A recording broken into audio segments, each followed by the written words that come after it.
What's up guys, my name is Ace, and the big Phase 3 update for Season 3 of Battlefield 6 is here, and this is the big gunplay update with quite a few changes to how weapons are working, and there are so many changes here that I'm gonna have to split it up into multiple videos, otherwise it would take me far too long to get it done, and it would be much too large of a video. So in today's video, we're gonna be focusing on the recoil changes as well as the spread or dispersion changes that took place with the update. And this applied to nearly every gun in the game, and I just like keeping my recoil plots all updated, so we are going to be looking at the recoil before and after for every one of the regular guns. We're not covering shotguns, snipers, or pistols here. But first, let's take a look at the patch notes to see exactly what they changed when it comes to recoil as well as spread. And the first thing is they tightened up recoil variation to improve recoil consistency essentially across the board here. And so with this, the way the recoil works in this game is each gun has a different cone of variation that will take place with their recoil, where your gun will kick in that direction and stay within the bounds of that cone. And the wider that cone is, the more variation you're going to see in your recoil and the more inconsistency you'll see from one recoil plot to the next. So with this update, they tightened that cone for all of the guns, and this leads to more consistency with your recoil plot. So in that sense, the recoil itself should be more predictable and controllable. However, they also made an adjustment to weapon dispersion, or aim down sight spread, or bloom as a lot of people like to call it.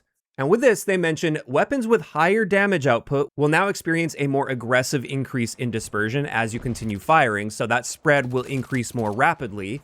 Whereas for lower damage output weapons, they're going to be affected less, and in some cases, they're actually going to have slightly reduced dispersion growth as you continue firing. So there's actually a few buffs in there when it comes to dispersion, but for the most part, we're going to be seeing nerfs here, and they did say on average, the dispersion growth has increased by 14% for the weapons. So with that covered, let's look at the recoil plots themselves, pre-patch versus post-patch, and we're going to start this off with the assault rifle category.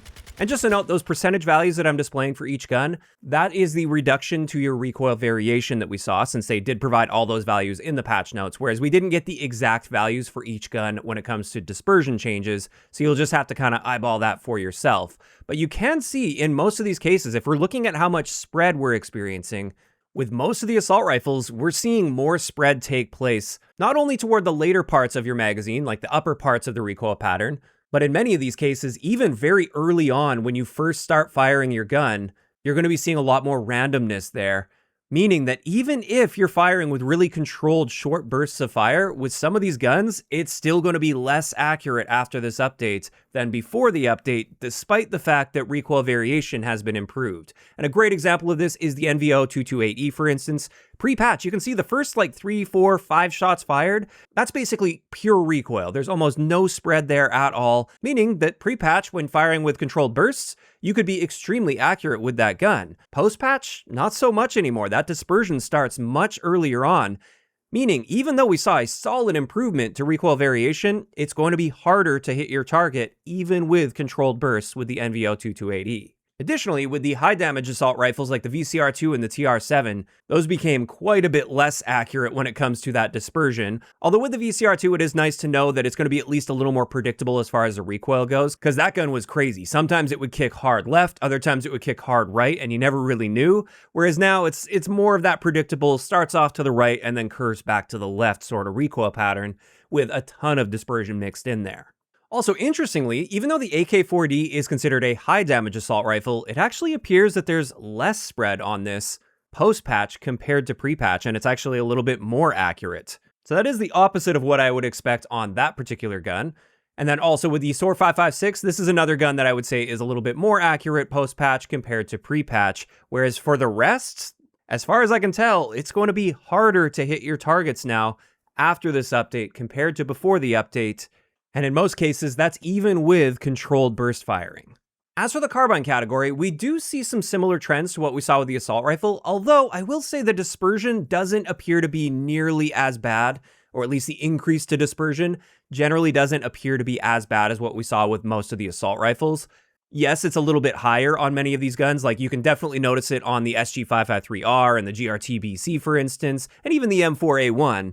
But it's not spreading out as crazy as what we're seeing with the assault rifles, and therefore overall it still may be a little bit harder to hit your targets with many of these guns, but not to the same degree as with the assault rifles. And in the case of like the AK-205 and the SOAR 300SC, it appears those ones are actually going to be a bit more accurate after this update compared to before the update.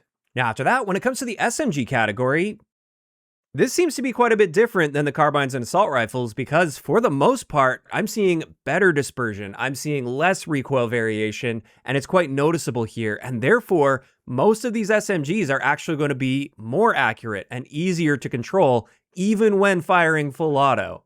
And I guess that should be expected because they did mention guns with a lower damage output were actually receiving dispersion buffs. And we do have to consider the other changes that took place, which I will be covering in a lot more detail in a dedicated video. Most importantly, in the case of SMGs, we saw reductions to muzzle velocity as well as an increase to the amount of drag we experience. And those two changes are going to have a fairly big impact on SMGs at longer ranges. So while you might be more accurate after this update with these SMGs, that doesn't necessarily mean they're going to be more powerful at long range because of those other adjustments we saw.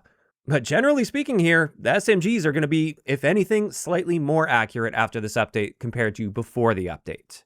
In either case, let's move on to the LMG category next. And overall here, once again, I'm not seeing any massive changes to dispersion in most of these cases like we saw with the assault rifle category. I will say with like the DRS IAR, that dispersion does appear to be kicking in earlier in the recoil pattern, like basically right away when you start shooting. Whereas pre-patch, again, those first like 4 or 5 shots fired were pretty much pure recoil. That's not happening with that gun anymore. Also with the M240L and the M121A2, those do appear to have a bit more dispersion overall, especially later in the recoil plot post-patch compared to pre-patch. But then again, the recoil variation does seem to be tightened up nicely, so I would still consider that to be a net buff to those guns overall when it comes to controllability.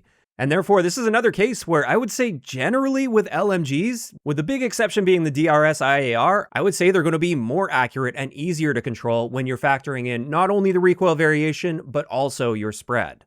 And then finally, while they didn't mention any recoil variation changes to the DMRs, I was at least curious to see if they maybe changed the dispersion on them at all, so I did all the recoil testing here, and as far as I can tell, everything is identical pre-patch versus post-patch, so I don't think they touched DMR recoil at all here. And there we have it. Those are the results of my recoil and spread testing post-patch versus pre-patch with this update. And I was quite surprised to find that the negative impacts primarily hit the assault rifle category and carbines a little bit as well, but to a slightly lesser extent. Whereas for SMGs and LMGs, for the most part, they're actually going to be a little easier to control and predict. And I'm really just curious to see how this, combined with the other changes, ends up playing out over time. I think it's a little too early for me to share a super in-depth opinion on this, simply because there are multiple systems intertwined here and multiple things changed at the same time. And at this point, I obviously haven't had too much playtime with the game since the update. But I do like the idea of having less recoil variation, so more predictable, more controllable recoil patterns. And then when it comes to spread, you can make sure you're reducing that by making sure you're planting your feet, firing in short bursts. You can also crouch to improve that even more. And you may also just have to select your attachments a bit more carefully, especially on the assault rifles. But I am really curious to hear from you guys in those comments down below. How are you feeling about these changes, specifically to recoil variation as well as spread with this Phase 3 update? Are you guys generally happy with these, or perhaps not? If you enjoyed this video, a like rating is always appreciated, and don't forget to subscribe for more if you haven't already. I'll talk to you guys next time.